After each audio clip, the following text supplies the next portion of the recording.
हमारे पश्तो में कहते हैं मड़ुम शुमो पड़ुम शुम, मार भी दिया और मैं ही गुनाहगार। मुगल नयम ची गमुन तबजाड़म मरवत से तो पे पोएगी मुगल नयम ची जख्मुन तबजाड़म खपुल इंतहाब खपुल इंतकाम पपर हरुद किरान गाड़म ज पुख्तुन ची लग दमशम लग समशम द जरे जरे हिसाब बदर नगवाड़म वकुल जाल हक वज़ाक़ अल बातिल अल बातिल काना ज़हूक़ा। मुज़ाकरात निकल आएगा इमरान खान भी इंशाअल्लाह 500 दिनों से खड़ा है। हम मुज़ाकरात की भीख नहीं मांगते। अगर तुम समझते हो कि उसका अंदर रख के मुल्क चला सकते हो, चला के देख लो। हम एक मुतालबा करते हैं, डी चौक के खून का इंसाफ चाहिए, हमें और कुछ नहीं चाहिए। मुझे भी साथ इमरान खान के अंदर डाल दो। 78 दिनों तक रहा हूं मैं। ख्वाजा साहब ने कहा ना, मैं उस बात से एग्री करता हूं। ख्वाजा आसिफ ने कहा कि इज्जत से जेल गुजारनी चाहिए। 78 दिन तक रहा हूं।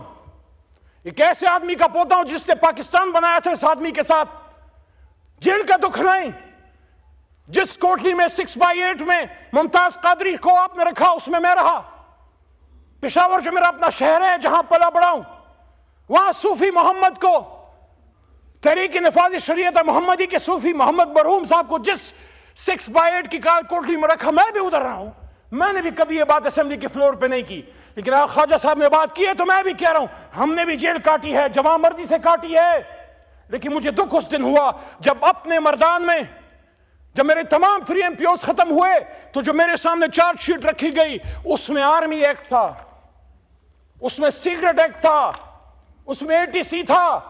देयर अंडरस्टैंडिंग, ये दोनों वकला और पीछे काकड़ साहब भी शायद बैठे हैं, वो भी समझते हैं।